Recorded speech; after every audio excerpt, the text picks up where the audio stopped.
ካለመኖር ወደ መኖር የተገኙት ፍጥረታት በዳሽ ዕለት ነው የተፈጠሩት።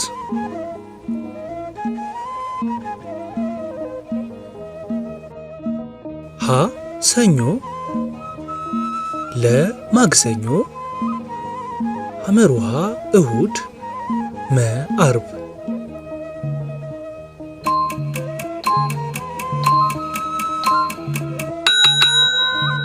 መልሱ ሐመሩሃ እሁድ። በቴሌግራም በቲክቶክ እንዲሁም በዩቲዩብ አዳዲስ ስራዎችን እየለቀቅን ነውና ቤተሰብ ይሁኑ። የአባ ገብረ ኪዳን መጽሐፍ አሐቲ ድንግል በትረካ በዩቲዩብ ቻናላችን እንዲሁም ደግሞ የተለያዩ ጥያቄዎችን በቲክቶክ እንዲሁም በቴሌግራም ደግሞ የአባ ገብረ ኪዳን መጽሐፍን በሶፍት ኮፒ ፒዲኤፍ አዘጋጅተናልና አሁኑኑ ይቀላቀሉን። በአርቶስ ቲዩብ